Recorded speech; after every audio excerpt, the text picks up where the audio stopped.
All right. So thank you all for hanging out tonight with me and the other power platform.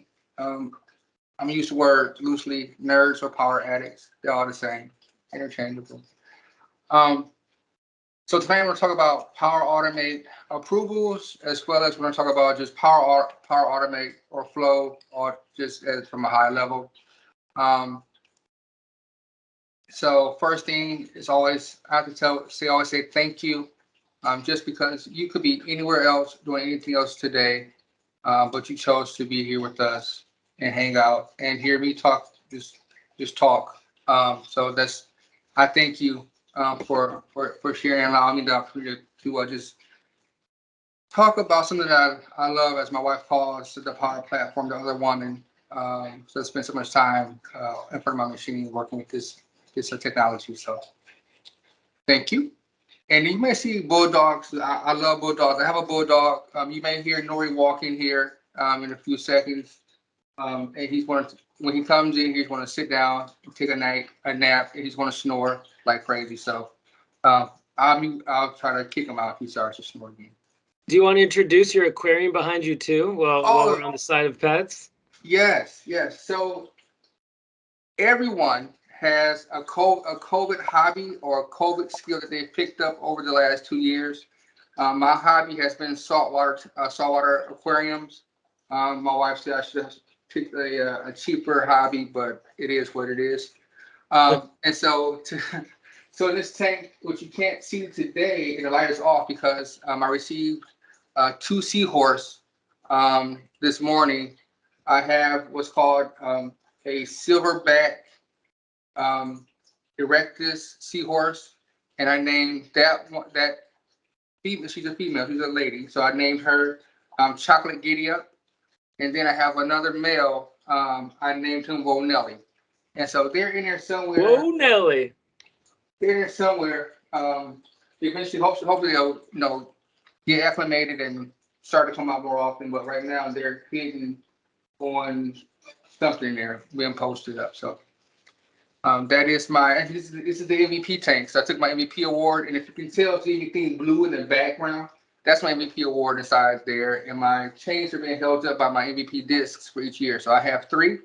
I'm a 3 year MVP, and that's how I display my award.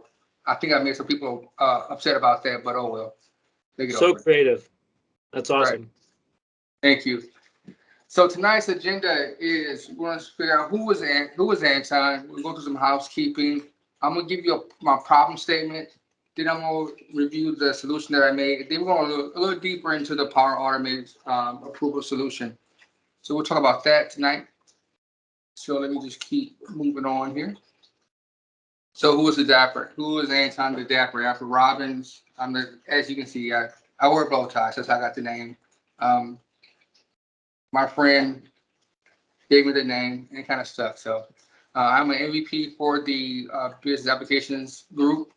I also run a few user groups of my own here in the DC area. Well, no longer here in DC, but in the DC area. And I'm always volunteering somewhere when we have things that are when things are asked for when it comes to the community. Can't wait until we can meet in person as well. I'm ready to volunteer to do things, and I am a Power Platform enthusiast. And I am a serial conference party crasher, as you can see from the picture right here. Um, actually, so I said I know Ed well. There's Ed. We crashed the party. I won't say which legal law firm it is, but we did crash that party. It was a good time. That was very brazen. We had drinks and pictures, and then we didn't get kicked out. We just left. So it's a good time. But if you ever want to look for me or want to talk, whatnot, I am available at Twitter, Anton_Rob_business. That's where you can find me. Also, here's my email address. If you ever need to have any questions or whatever, please feel free to reach out and I will respond. Oh, wrong way. Here we go. So housekeeping. Usually this slide is really full, but because we're virtual, I don't have much to say about housekeeping. However, I do just ask that you ask questions throughout the session. Um, There's nothing as a silly question or a question too remedial. If you don't know, please ask, and I'm here to help give you some clarity. I know a lot. I don't know it all, but I do have friends who know more than I do, and so we'll figure it out together. And the last thing here is like just the community. The community wants you. At work, at our jobs every day, we are solving problems, we are building things, and when we run into a challenge, please be conscious that someone else that's building applications run into the same problem, that they don't know strategy of how they can resolve it. So I ask that you give back to the community. That's my call of action. It doesn't have to be a 4-page blog or a website or anything like that. It can be as simple as just making a small Twitter post, putting out there, and maybe hashtag Power Addicts. A lot of people watch that hashtag on Twitter, and through that hashtag has changed lives, made people's jobs easier, just from all of us sharing with each other. So please take time to give back to the community, because we definitely give a lot as a community to each other, and not charge for it. So please. I will reiterate that, anything y'all can do to give back to the community, whether it's posting or even if you want to come present at the user group. I don't care if you're on Microsoft MVP or not. If you want to spend time and just devote and teach, hit me up. Let me know. You've got the forums to participate in. You've got user groups. If you have questions on how to get involved, I'm so happy to help you. So thanks for mentioning that, Anton. Not a problem. And actually, the one thing I would like to also say before I move on is user groups are the best place to go and cut your teeth on getting into the community. It's a safe place to go out there and to talk about different things. So please exercise the obligation, but please take that call of action and try it out. Thank you. Usually when we're in person, housekeeping includes a bag of goldfish. And I ask everyone to pop open the bag of goldfish and either crush a goldfish or go ahead and eat the goldfish. That is that's my offering to the demo gods, because usually do a demo sometime, Microsoft will decide to make an update and move something that was on the left, move it to the right. Or something that you just know was there yesterday is not there today, or your computer just freezes up. So, but that's just that's my offering to the demo guys is little goldfish, but we don't have those today, so just drink some water. Thank you. All right, so let's go ahead and get into the problem statement. So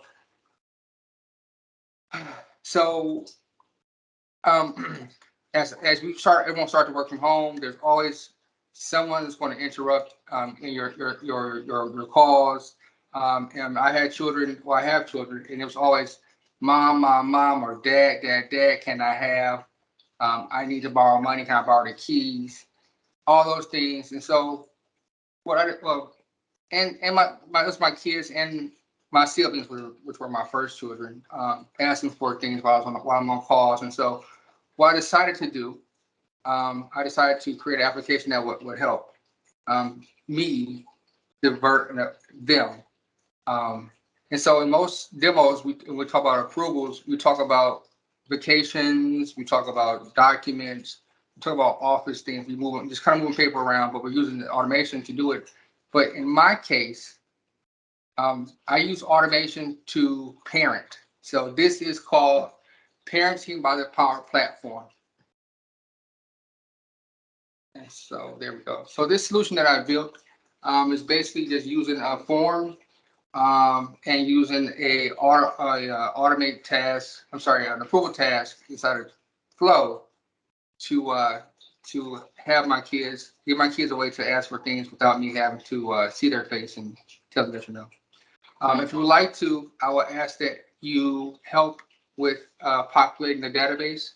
So if you could go ahead and hit the QRC code here, and I'm going to take this. I'm going to take the URL and drop it inside the chat, and so that way you guys can kind of help me just be more interactive. So 1 second, let me just stop sharing. All right, let's all give it a minute to get you some data, yeah? Yeah, little data. Yes, sir. Clean, good data. That's all we do here. The data. So let me find that. This is so funny. I did open up the app. Anton, it's good. Wow. Oh, no. Yo, I'm getting the Acura.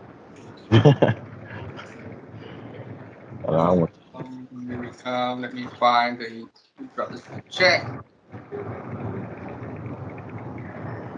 And that's there if you want to just use the URL. This idea definitely came, this idea for this app that I built or the solution, it came from me using PVA, the virtual assistant.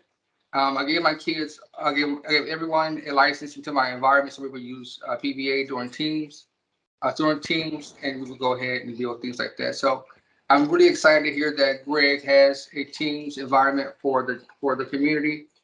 Take advantage of that and wear it out, because there's a lot of things that you can do inside of Teams that the fact that Dataverse is free inside of, well, not free, but Dataverse is included with Teams. Wear that thing out, because if you want to spend like $20 a month on your own, you can, but if it's free, use it. Definitely use it. So, let me get back to my slides. And this conversation is going to be very, very, very demo heavy. Not many slides to show you guys. So, give me 1 sec. Get back to that. So, we're gonna share. All right. So, we got that. And then my next slide, wrong way. So we'll talk about the different approval types. We'll talk through customizing approvals, making custom responses and body. And then I'm going to take it a little bit deeper, and I'm going to go into Dataverse and show you guys the different tables or roles that are present. Oh, wow, it's a lot of them. Different roles and tables that are available for you to use. So now I'll stop presenting. And I'm going to stop presenting and bring up my environment so we can see what we got going on here. And where did you go? That's not you. That's you. Here we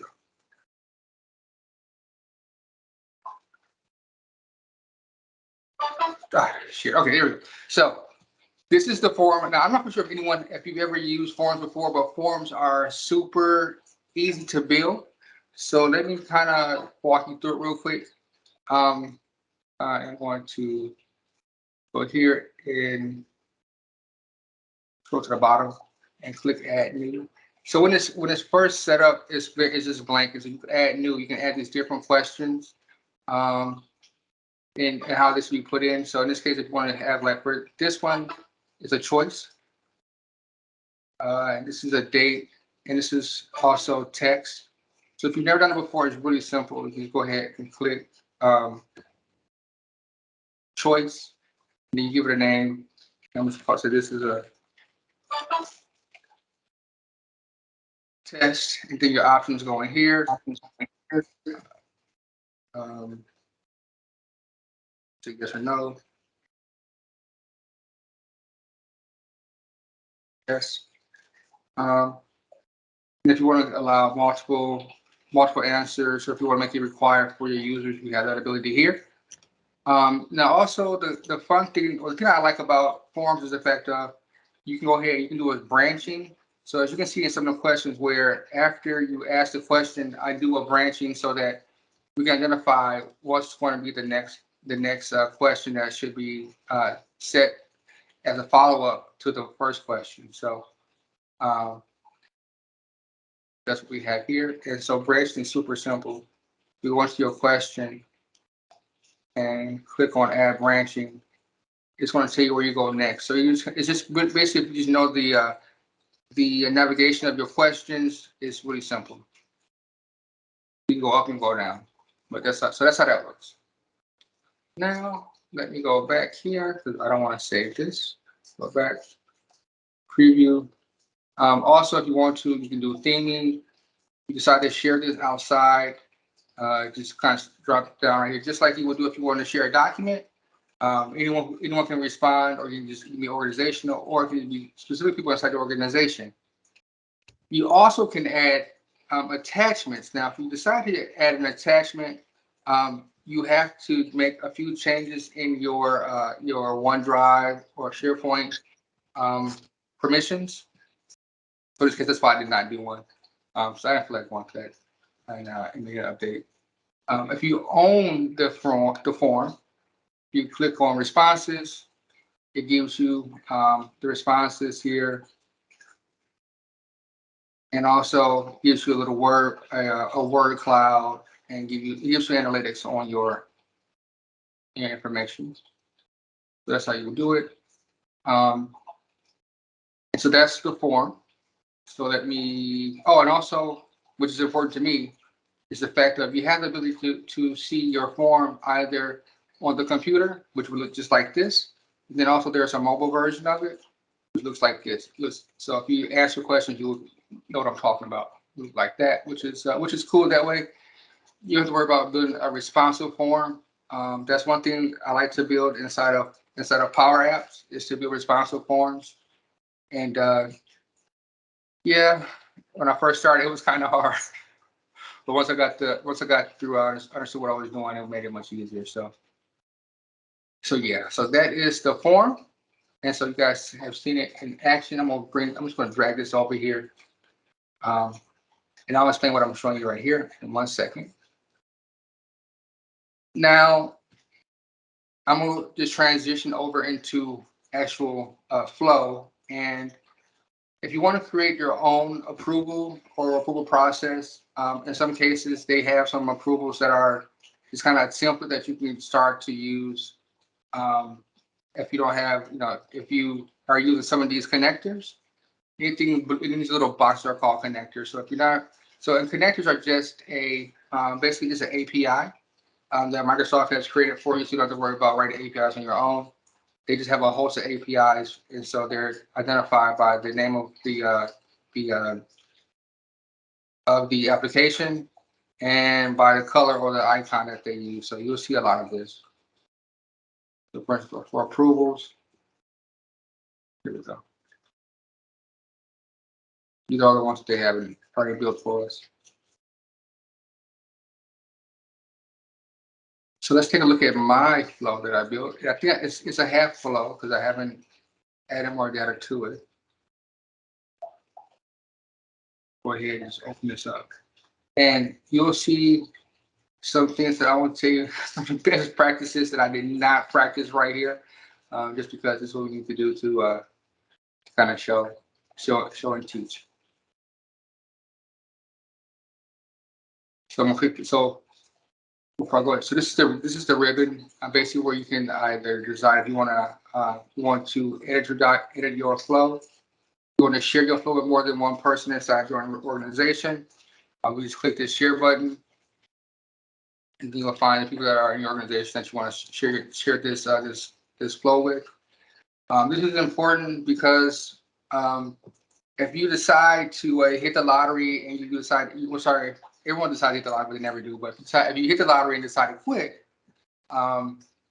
it's an issue with trying to move owners around unless you're using the Power Platform COE.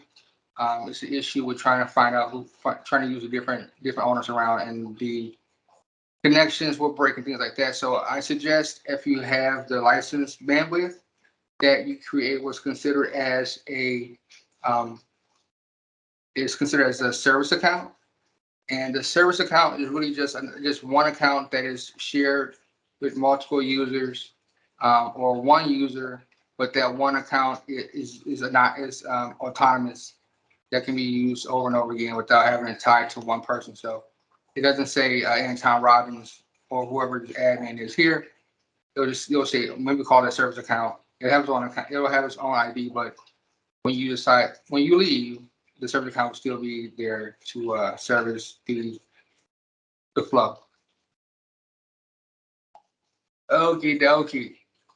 So in this flow, in every flow, you must start off with a trigger.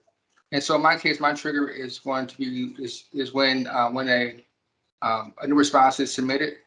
That's going to kick off the flow. And then once it kicks the flow off, it will go and pull the details from the flow that we're looking for. I'm sorry, details from the form. And then catalog and keep that information here so that we can use it later inside of a flow. The one thing that you should also remember is with flows are serial top to bottom. So if you add an action, let me show you how to add action. Click here, add action. And we're going to say who? Let's say form. So it comes up here. Click here. So now it shows all the actions that are available. But if you decide if you don't want to use forms, most people use SharePoint. I'm gonna call this here. I'm gonna go with SharePoint, which I think in this environment, this is a demo tenant. So I may have a SharePoint list created already. So in this case here, we can add attachments, create files. The most used one that I usually see is create item if you have a SharePoint list, and create file if you have a SharePoint library, as well as copy files and things like that. You continue to keep scrolling down. Remove files. Just keep going here. And also, there's also triggers that we have available to us from here. You're going to have one trigger per flow. So in this case, and your trigger must be at the top. The trigger is the head of the flow. So you identify which one, what happens. So no, like the one I had there was always when and for. So when that event happens, it's going to kick something off and do something. And we don't have any more, so we have. But yeah, so when an item is created, you will actually know what. Let's not add this here. Oh, there it is. I've never tried to put a trigger in the middle of a flow, and I'm not going to try today because the one thing you don't want to do with a demo is try something new when you're demoing because it will blow up. Just Murphy's Law. I believe in you, Anton. Huh? I believe in you. Yo, no, I don't believe in me. We believe in you. Come on. So what I'm going to do, actually, you know what? I don't know what's going to happen. I've never tried it before, so I'm not going to try today. But what we're going to do is we're going to actually expand. We could expand this solution. So the solution for today is really just go ahead and say when the new response comes in, we'll go or submit it. We'll get the response details, and then I used these are a condition, and the condition is switch. So there's multiple conditions that we could have used in a scenario. So if I go here and type in the word or see conditions, we have multiple things that we could do. We could do a condition where we say from get response details. What's the question that I would ask? First one. No, what do you need? From here, if you're used to Excel, this is identical to what you would do to Excel if you created a filter or created a sort. If it's equal to or greater than, starts with, that's what I start with. If it equals to, I think I use, what do we use? Go back.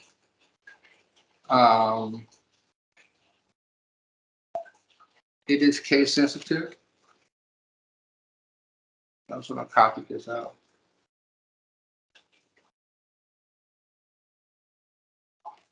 Quotes in there.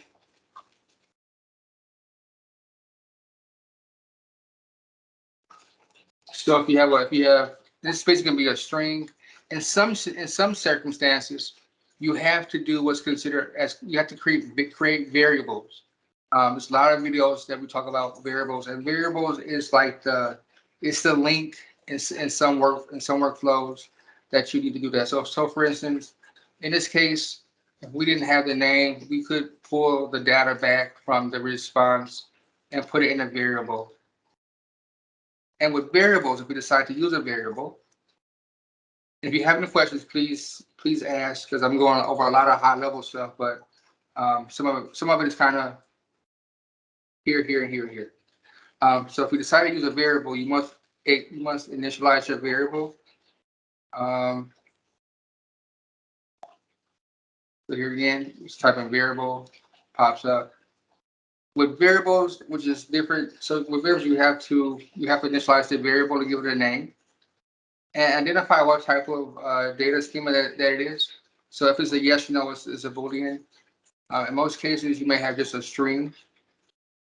And inside the string, you give it a name. So for me, my name conventions for variables are var first, and then whatever you want to call it. In this case, I would say var question. I also like to use when I'm making variables. I like to use camel case. And camel case is basically first letter for each word without making a space is small. Is large, and then the letters behind it are small. That way, it makes it easier to read, because if you would just went ahead and just said, no, you're not going to say that. No thanks. You said bar question. It's like hard to read. It's meant if you had tons of variables. This is really hard to read. So we'll go with the camel case. And it doesn't matter what you call it. So if you decide to not use the prefix of var and use some other prefix, just to be consistent in how you name your variables, it's going to make life easy for you and life easy for the person behind you. There's been many times where I've built a flow and I'm like, what the hell is that? Because I did not do what I did not follow my best practice.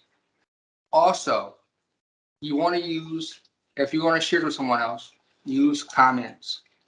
Comments before, they've just changed this because they're infinite and smart. It used to be a comment would be placed right beneath the name of the variable.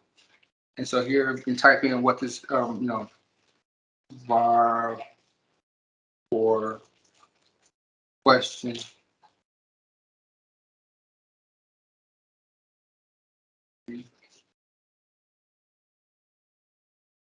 Now, it's pretty cool because now it's saved, and whoever comes into the app, they can see what this is used for, and it's not a question of what, why, and how.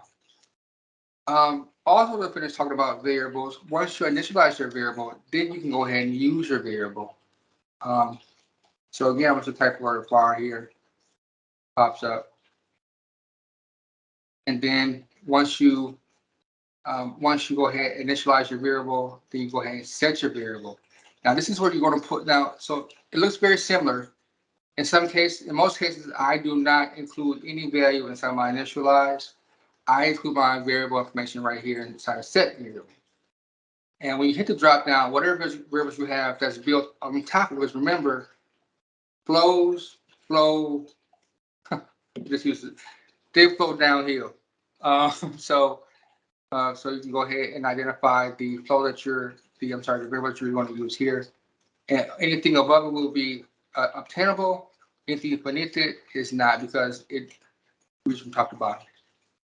And here, if you want to have it, this my flow is a string, so it'll flow is kind of smart. So it'll know what to pull if you decide to pull it in there, or if you decide to write a long convoluted expression. Ooh, you can use a yeah.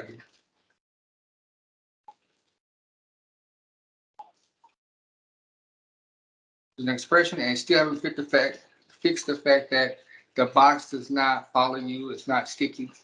Um, Most of the expressions that you use are very similar to what you would see inside of Excel. Always go back to Excel. So you'll see inside Excel.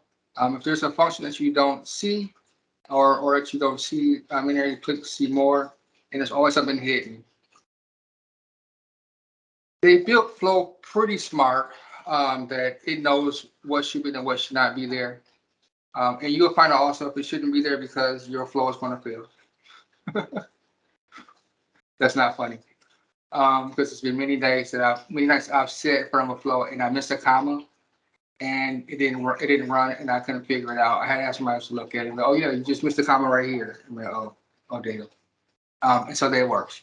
So yes, but this is really using variables are really handy. It also helps to kind of be a bridge to move data from point A to point B.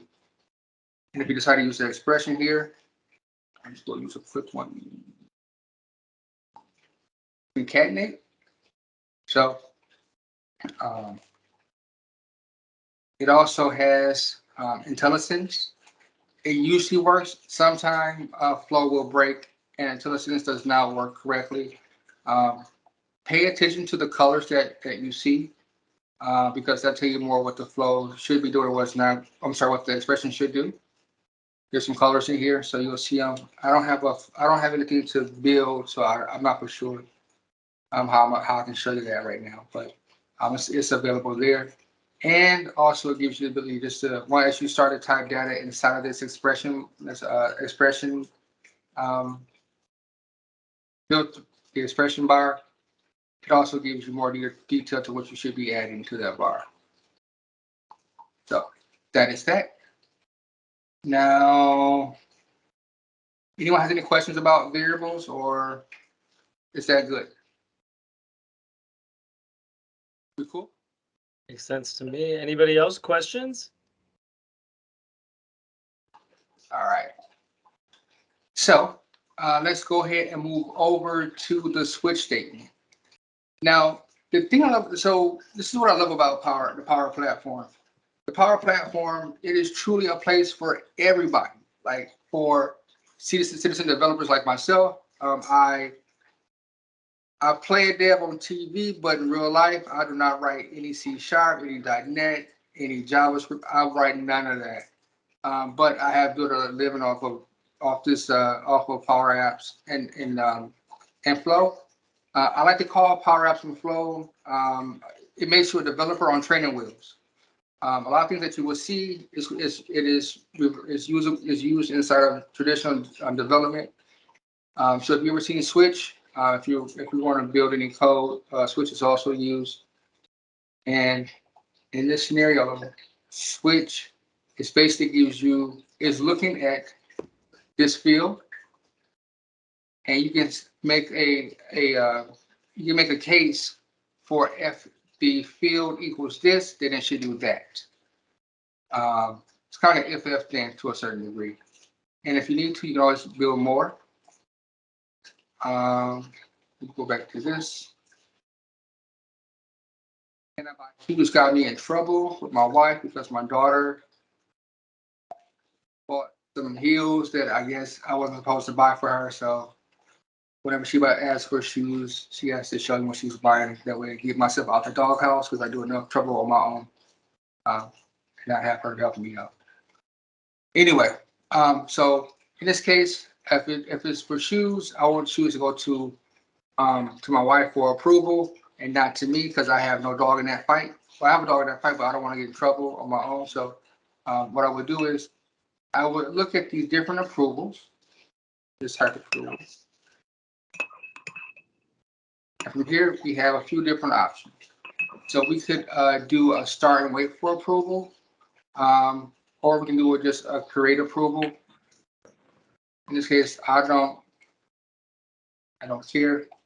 She needs to answer that. So In all flows, you get the ability to identify if you want one person to approve, or if it goes to a team of people and the first person to make a decision. You have that ability there. But you also have, this is just approve, yes, no, kind of like, where did you go? Where did you go? Kind of like this here.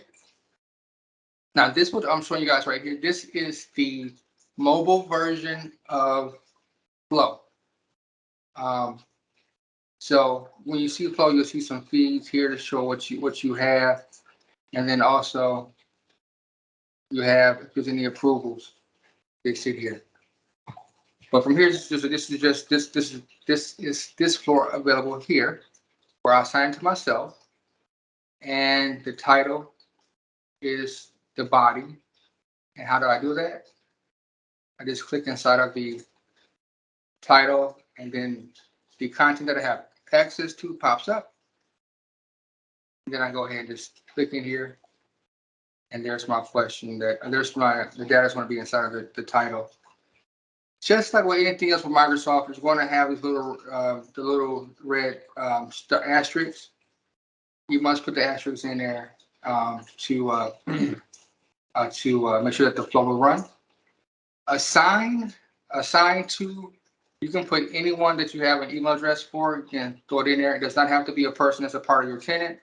It can be your Google or your Yahoo address or anyone's address. In approvals, which I don't understand why they did this, but in approvals, if you want to make a custom body, you have to use Markdown language, which is different from markup. I found out the hard way. Different from, so here's a Markdown editor, and basically what it is the fact of the coding is a bit different. It's basically this. So here's Markdown, and then here's HTML. It looks close, but it's not the same. Microsoft had, now this is from through GitHub. Microsoft has a full, they have a full article to help with Markdown. You also can find some online editors that'll help you do it. Word has Markdown in it as well. So there's something that's free if you don't want to go and deal and look for stuff. It's inside there, which is pretty cool to work with. But it is, let me go back. I think they use Markdown language inside of GitHub for some of the articles. They use Markdown language. A lot of articles that Microsoft provides, if you dig deep enough, you can find it on GitHub. That is open source, basically. So yep. So this is one of few that I would suggest. Now let's go back to here. If you click on Show Advanced Options,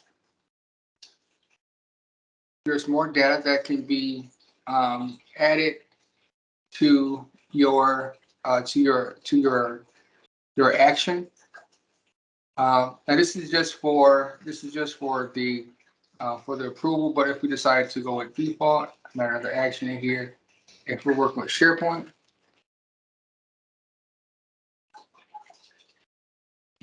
for all the actions, and our favorite is create an item. Again, it has this different advanced options. What else can I tell you about create items? I haven't. So actually, I started with SharePoint, and now I'm working with a lot of Dataverse. So SharePoint is I'm kind of have to go back into recesses in my mind to figure out what they need to do. I forget sometimes. What to do. So, all right. What else can we talk about when it comes to building? Oh, also, if you're going to use anything here can be renamed. Please rename. It helps. It also helps when you're sharing with someone else. So this one right here should be set variable. Let's tell me what the variable name was. So I think my variable name in this case was our question.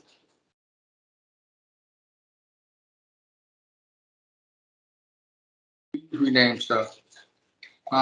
There's nothing worse than coming to someone else's flow, and it's just all vanilla and haven't been updated because you don't know what's inside what, and it gives you have to wait. You have to dig through a lot of the code. I'm sorry, dig through a lot of the actions to figure out what is really going on. That's really hard and time consuming. So again, rename here, and I will call this case.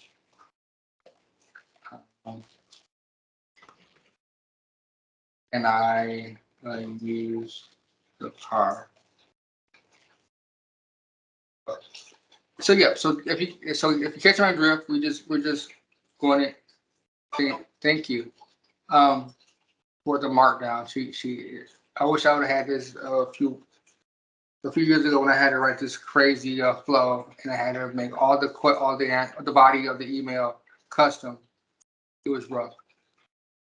Now another thing you can do if you decide to go with something custom, if you click inside of details right here, it also gives you what's available. And these are just kind of like, so if you have an email and in every email you want to identify who is the, which child, you can go in and say, where is the person? Identify yourself right there. So whenever you have this data inside this response or this content inside your email, it's like using it as a model. And as the data changes, your information will change as well inside your outputs. So, so if you create a custom body, you go ahead and create custom inputs as well, or just have dynamic inputs, dynamic content, dynamic inputs. Okie dokie. So another thing about Flow is Flow can be used almost as an app, meaning like an approval app. So let me kind of show you what I mean by that is the fact of if I use my phone to make an approval, I think I have access to all the email all the approvals inside the app. This is the app itself. So I want to say approved, and so here now I'm decisioning approve reject, or I can reassign it. So if I decide to reassign this, it'll be somewhere inside my environment, and I think who is in my environment here? I think Alex. They changed the names. So Aaron is in my environment, so we'll use Aaron, and then click confirm. So now it's been sent. So Aaron should get an email now, which I don't have his sign on. Switch on his thing. Please move faster. There we go. I'm gonna go back and close this one out. Say confirm. There we go. Or if I decide to say approve, and I don't like the fact that there's a double approval. Like if I said approve already, why do I have to go back here and say approve again? Anyway, so say approve here, and also you can put comments in here. I don't know.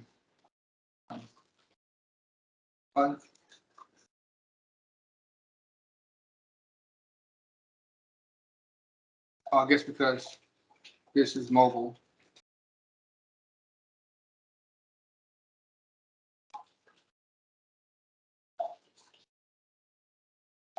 To me, this is one of the drawbacks of flow of an approval flow, because the data, as we add the information, all this information is stored inside a Dataverse. When we had flow from SharePoint on the SharePoint side, all the comments were available inside of the list or inside the task. You can go to the task and see it. But in this environment now, everything is inside a Dataverse. So you'll have to write some queries to get this data if that's important to you. to write a few queries to put inside of an app. Or there is a way to you do it to pull it as dynamic content if you have the URL to the actual. I'm sorry, you have the GUID to the approval, and I'll show you that stuff in a minute. So I'm going to close this out. I don't need this anymore. But that's how kind of see if you use this almost like an app itself, all the approvals will come to your phone that way. Or if you decide to get out of here, close you out, take a step back. Ooh, how about all the time? Can I ask? I'm sorry.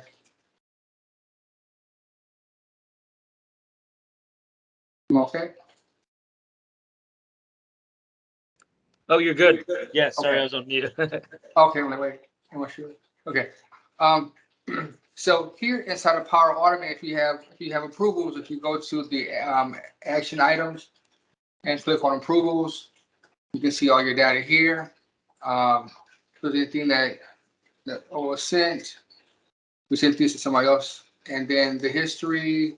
I think history does not show us. Okay.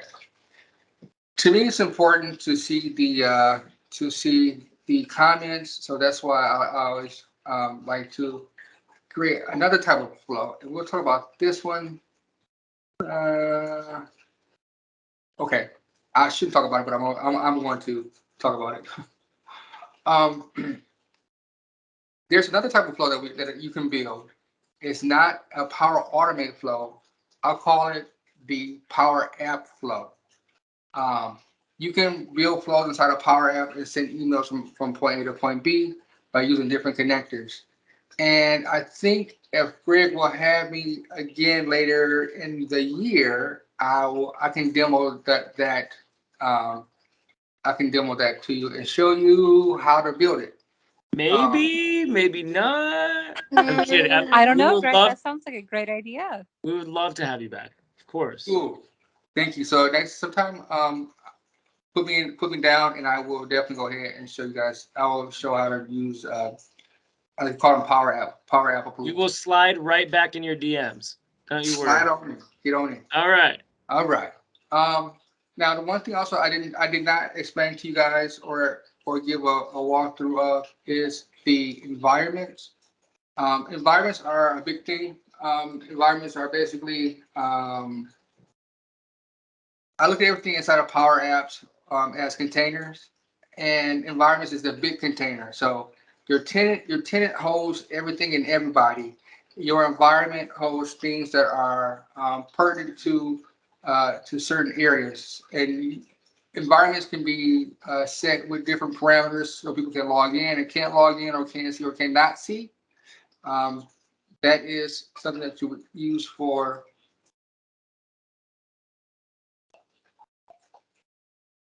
Are you seeing that question? Oh. Yeah, we can to edit the form if it's already been sent. You can always go back here and go into the form. And if I go back in and it's saved already, so I edited it here. So if you go into the form now, you should see test 7. I think it's gonna be number 4, but it should be available. So yeah, it's like an evergreen document. You can always change the format, the layout, but the answers that have been submitted, you can't change the answers once it's been submitted.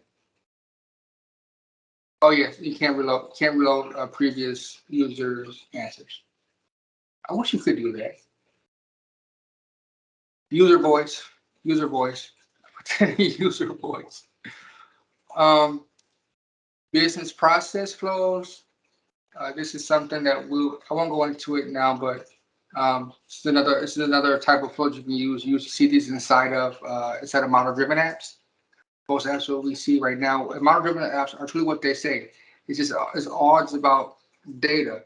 It's not pretty. It's not cute.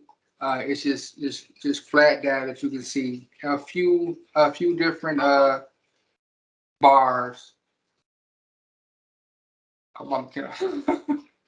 So so that's how so it's basically a model driven app the difference between a model-driven app and a canvas app is that model-driven apps are truly model-driven behind the data. Canvas apps are your pretty showy, glitzy apps that have all the fun stuff. Only thing fun about a model-driven app is that you may get a few pie charts. So, what else can I show you all? Oh, also, when you build an app, please change the name. If not, it will always be the name of the first 2 or 3 actions or trigger. So to change the name right here, simple, go back in there.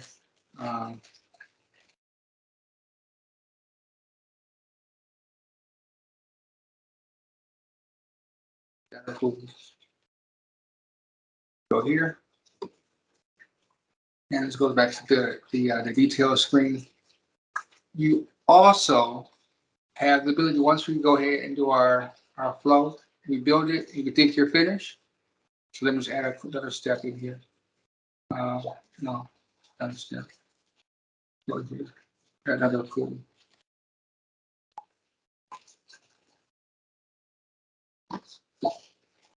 Start and wait for approval. Same thing. The difference between these two is the fact that you can create custom responses.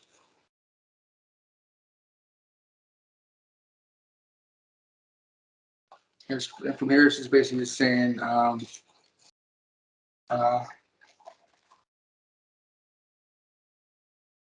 nope, and then yeah. So we can make these custom responses. So the good thing about approvals is that it's really if you want to make it customized, you can do what you want to do. It works really well. So yep, so we have that. Now that I'm finished, if you save, you can save your flow. If something's broken, it's called a flow checker. This is a flow checker. It's telling you what's wrong. If you see errors, it's not going to say it for you.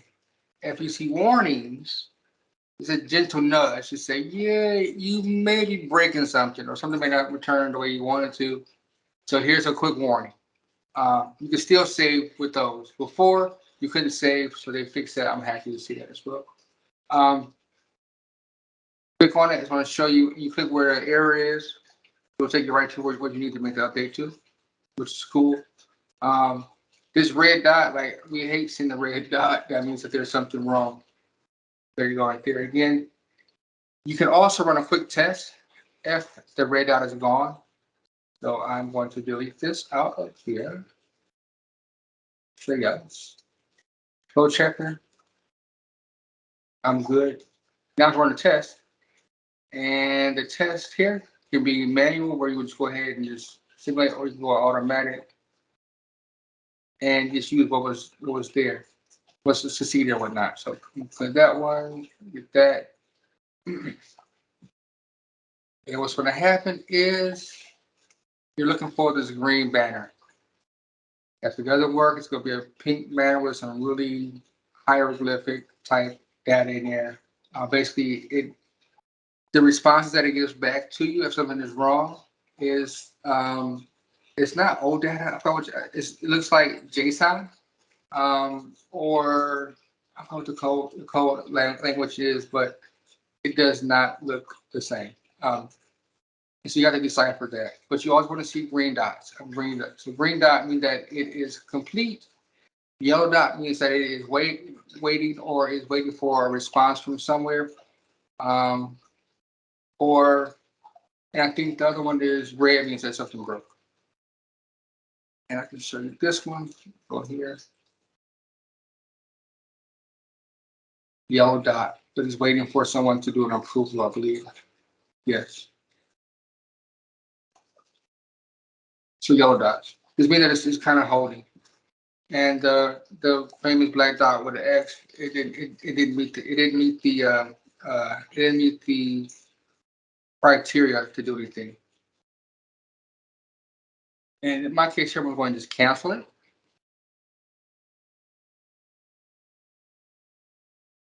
And there's our red. There's our red to say something happened. Step back. Something was going to talk about when it comes to best practices. Best practice number, I stopped counting, is to make sure that you give details, give a description, please. Again, I built many flows and I've given it a name that it made sense on that day and came back and I'm like, man, I had no idea what the hell this thing do. So I go back in and look at the description. I had to go back in and just tear the flow apart and then figure out what it's doing. Opposed to just giving a description so that when you come back, you can see what happened. It's going to save you some time and save your crew or whoever's working with you some time as well. So I'm going to say,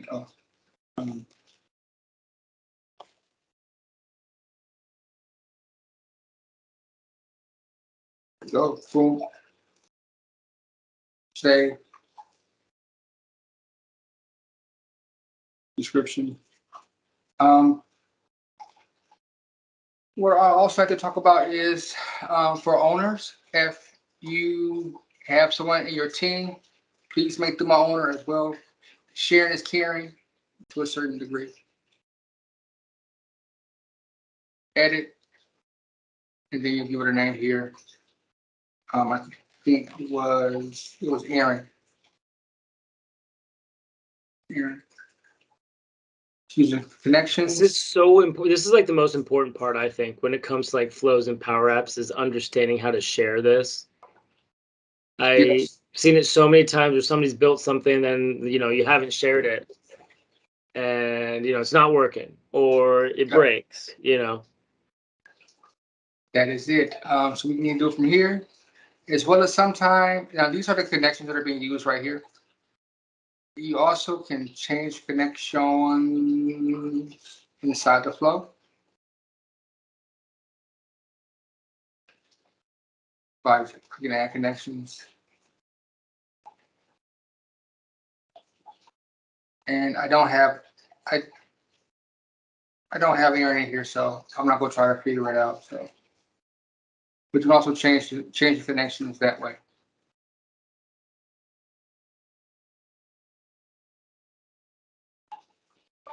Something's broken.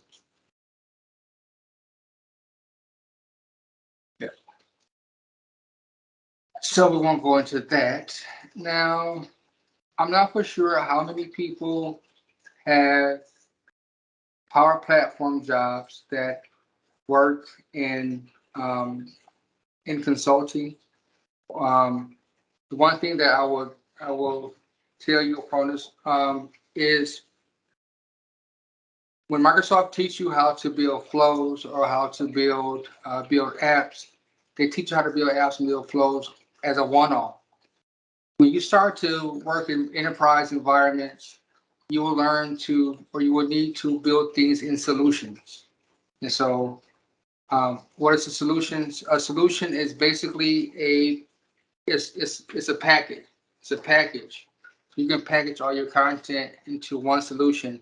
So when you pick up the package, you pick everything up. So if you got flows, if you got power apps, if you got data apps, if you got anything that is the part of the Power Platform, you can stuff it inside of the solution.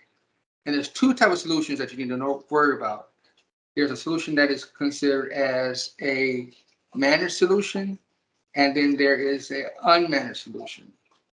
A managed solution is basically thinking about you taking all your data, putting it inside a box, and putting a lock on it. That means that you can't change anything inside of that solution itself. Unmanaged solution is basically where you put all your data you put it inside the solution box and you don't put a lock on it. That means that someone's going to come back in at any time and make an update to that flow or make an update to the Power App, and it's not really being able to secure it. So solutions are important. FYI. When you build flows, when you build solutions for approvals, is what I'm looking for, I'm sorry. So when you build approvals, if your environment is new, when you come to solutions, you will not see anything for approvals. The approval solution is something that is inside of Microsoft's on-demand provisioning. I never heard this until I did some research on it. But basically, what it means is when they ship you your solutions inside your app, inside your environment, it's just going to have a few things here. It's going to have the default solution. It's going to have accommodator service, contextual, help base, and I think the Power App Data and Checker. That's all you're going to get. So when you start to build your approvals, it's going to give you an error message that basically says you can't. It's going to be an error. It's going to be a warning that this solution is not available. But this solution is super important because without this solution, all the data is on the back end for your data inside of your flows or your approvals. They have nowhere to live. They have no legs. Come on. So what they're doing is they're setting up these different tables for us, and they're also providing security roles. So the reason that I decided to talk about approval flows tonight was because I had a situation where a client came to me and said, "Well, I can't run any of my flows. It says I do not have the role." Someone deleted the approvals user. I think they had a job that they removed anything that was approval related. They removed it because they don't want to have them actually. They don't want to give their users access to approve things, so they removed it. But this is something that is needed to identify what you can update and what you can't update. So I'm not sure if you guys have ever seen security roles, but security roles is basically a way to do what we will call CRUD. And CRUD is create, read, opposed to say update and delete. Inside the Power, this is Dataverse. If you haven't seen it before, this is Dataverse. This is the old model. So with Power Apps in Dataverse, you'll see some old stuff, some new stuff. They're still updating things slowly but surely, but it is what it is. So inside this security role, you have details, basically the name of the security, the role name, the business unit that it belongs to. That's basically the dynamics unit, and these other pieces of information that's used inside of old school CRM tables. Well, not even old school. It's used inside of CRM. I shouldn't say it. So I don't want to share it anymore. So go here with custom entities, and wherever you see a little dot is filled in, that means that we're granting access to those tables. So in this case here, we have the action approval model, which is important. And then we have the approvals, the approval request, approval response, awaiting approvals, and basic approval model. I will warn you that changing the dots inside this security role or anyone's security role, unless you know which dot to change and where it should go, will wreck your security role. So just be careful in here because if you click inside opposed to it changes the colors. You have to go to cycle through. I'm just cycling through until I get back to completely white. So yeah, this session that was because of this, where they deleted it, and so I had to go back in and look at old security role and just copy it to make sure that it runs. And with all my lucky stars, it worked. And so there's more that are available. So these are all the tables that are inside of inside of your environment that you have access to. Usually you don't see this as more on the admin side, but just in case. So I'm going to just go ahead and close this out.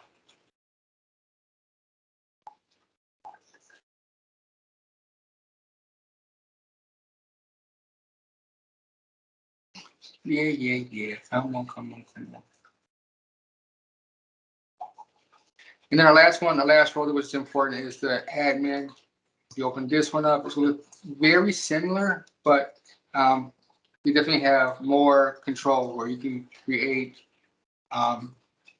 actually read and write. And it's not, it's organizational wise, it's not just per user for the team itself. But this gives you a whole different ability to do something totally different. So I'm going to close this out.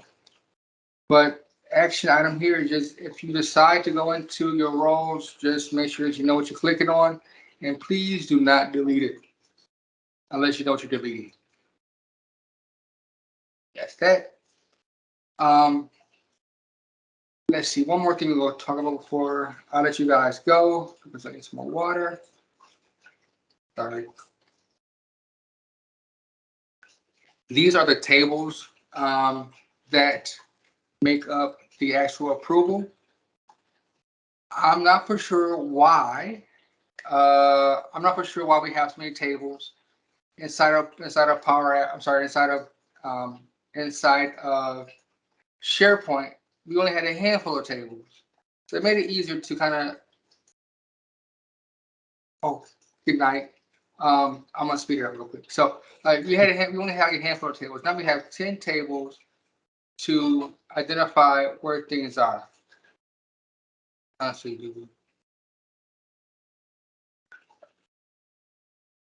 So when you set up, so the flow approval solution will be set up. You do need it before you can go ahead and run a flow.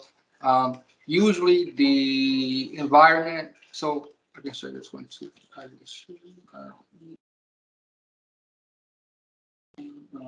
What is this now?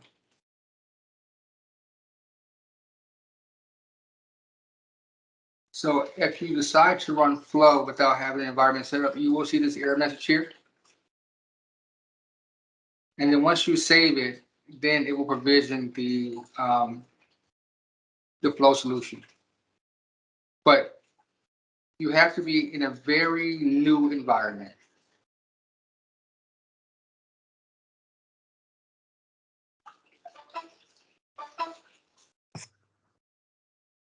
Ooh, nasty. 1 second. Do you want me to read off this next question or give you a second to pause? Yes, please. Okay. I think you just answered cats. Maggie says, I have a question on using custom responses. I have 3 choices: approve for a different amount, or decline. Right now I'm trying to nest the conditions. Condition 1 equals approve. Condition 2 equals no on the no, and then equals approve for a different amount. This doesn't seem very elegant. Is there a better way? You could do this. You could use a switch statement. I love switch statements. I'm sorry. So you could use a switch statement. And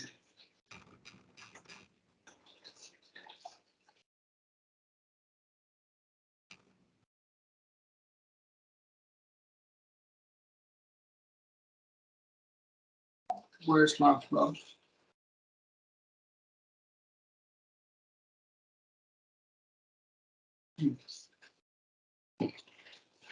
That's okay. I'm running free right now. So I want to use forms again. Yes. Create.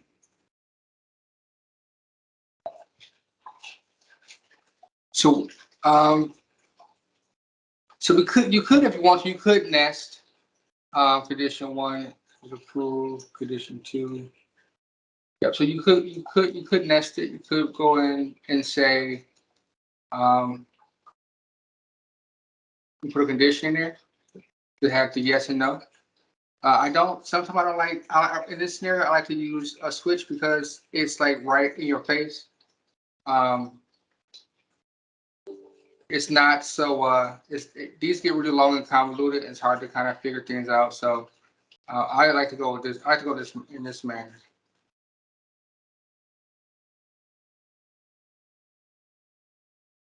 And then if it's yes, do one thing. If it's no, do something else.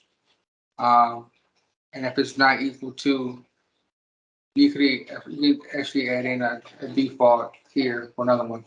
But the easiest way, depending on your conditions and how your conditions are set up, it may be just easy just to go ahead and just use the condition, and build it that way. And another yes, another no, and then embed another action, F no.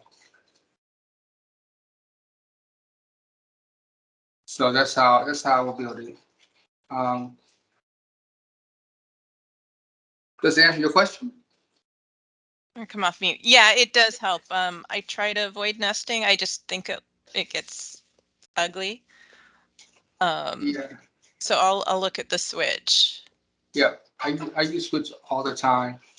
Well, also I use switch when I can, when I know that there's going to be consistent 1, 2, 3 type responses, then I'll use a switch. Okay. If it's something that can be where we need to identify different values at one time, then I'll go ahead and just use a condition. Okay. Yep. All right, let me just run through these tables real quick, and then I will let you all go and go and watch American Automotive on NBC. Oh,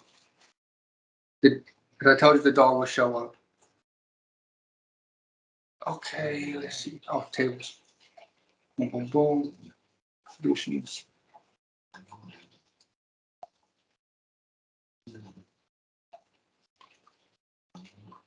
For solutions. Just in the interest of time, I'm going to show you the two most important tables that are here. And the two top tables that you need to care about is approval and flow approval. We'll go ahead and open up approvals. Hey, Naveen. So flow approvals, and this flow approval is basically, it keeps all the flow of information here. If you guys have ever used Excel or SharePoint, you can tell that the data types are all the same. Lookups are usually where we're trying to connect two tables together. There's going to be a lookup on this table for table 2. Table 1 and table 2. And then flow approvals.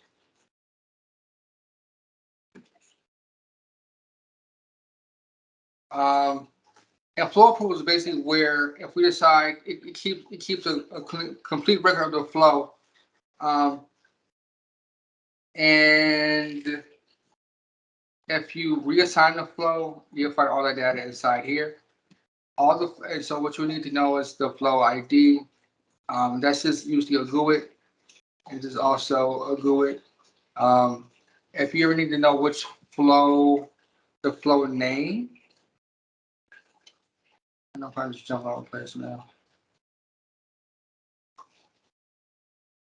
What the? Oh, I didn't see that last flow, so I can't be upset.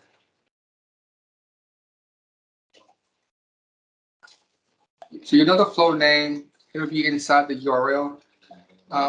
Anything, and also inside of the Power Platform, URLs are super important because they give insight to where you are into the GUID for the environment. And once you get good with the URLs, you can just hack your way around different places. And I should use the word hack, but you can go ahead and just put in different URLs and different GUIDs to get from point A to point B. Before Microsoft shared this, so what we used to do, I shouldn't tell this here, I won't tell anybody. What we used to do was we would, for Power Apps for Teams, had its own build location, you would just hack the URL and put the name of the team environment name in here, and then you'll be able to build your team Power App inside of the desktop, your desktop studio, opposed to using the team studio, which I don't like. I think I say that out loud. So yeah. So what else we can show? I think I am at time for. Am I close to time, Greg? Yeah, you're good. You know, we've Okay. got up till 7. Seems like Okay. people are still making it. Y'all awake? I Everyone's still know. I'm awake? making sure. I don't just be talking to hear myself chit chat. Seems like we're on. Okay. What should we talk about? But those are the two important pieces inside of this environment. Oh wait, there's one to show you that. If you ever decide to build an app, and let's look at the append response. I'm sorry, approval response. And I think comments, yes. So inside of SharePoint, when SharePoint did the approvals, the comments were shown inside the task.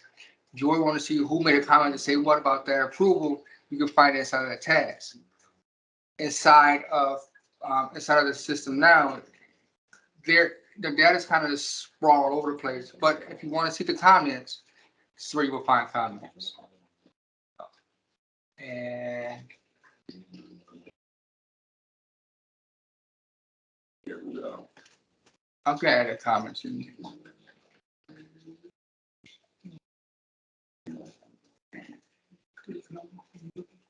So, oh, here it is. Comments right there. Whenever you're inside of, we are inside of Dataverse, and we are inside of a table. Inside of Dataverse, inside of a table, you have a few different things that you can do. One is the columns. Inside of columns, it shows all the columns that are inside the table. So if you think of, I should use the word access. These are all all the different names, the access columns, and the data type, and managed and unmanaged. The type, if we were to make it the column that we're using as a managed or unmanaged column, means you can make any updates. If it's required or if it's optional, it's there as well. Relationships. Relationships is basically where you are where you're building your relationship data model. So you have the ability to do that here. If we were in an unmanaged solution, we would click on add model. I'm sorry, add relationship, and then from there you can identify the different tables that you want to put together. Business rules are just like workflows to a certain degree, and then for views are what they say they are. Basically, what you can do is set the views for what columns you want to have inside your view. This is for me is kind of a sneak, kind of a hack, because if there's certain things I want to have together inside of my Power App, I'll create a view and then use that view inside my app without having to go through all the filters and all the filter query information. Not query, I'm sorry. All the filter functions inside of my app. It gets hard sometimes.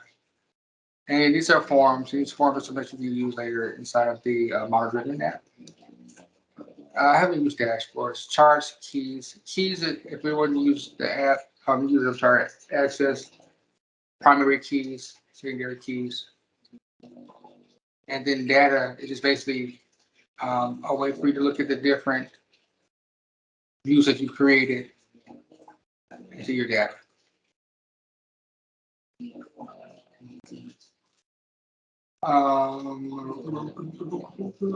But yeah, that's to me, this is one of the, I think the importance, if we'll go with flow approvals will be the second most important.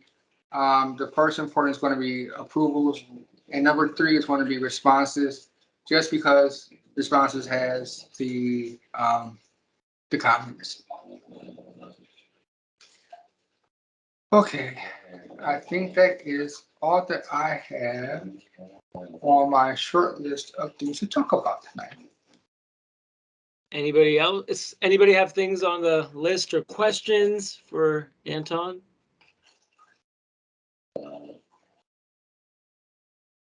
I do want to thank you, Anton. I feel like you just went in such great detail, and went through all the different components, really made, Power Automate, at least for me, understandable, on all the things I think I need to have, like the checklist in my head, not only for approvals, but just, I think, for Power Automate in general. Thank you. I think, thank you. I'm excited to do the approvals for the Power App approval. That was fun. Great. That was fun. All right. Well, we're gonna have you back. We've already made the promise. We're gonna make it happen. Yes, I'll be ready. Well, if there's no more questions, and I know we're getting late in the evening, if everybody could please turn on your camera, go off mute, and let's give Anton a real round of applause. Please join me. Thank you, And guys. also clap for your new seahorses. Oh, What was it? Whoa, Nelly. whoa, Nelly, yeah. And whoa, Nelly. Love that. Anton, again, thank you so much for gracing our user group. Really appreciate it. Thanks everybody for joining. I know it's late on a Tuesday. Everybody's, committing their time. We're all busy. Really appreciate you for being an active user group member. Hopefully get to see you in person in April. If not, at least see you next month at our next Power Platform user group event. Thanks everybody and have a fantastic night. Again, just thank you, Anton. Thank you Thanks, all. Anton. Thank you.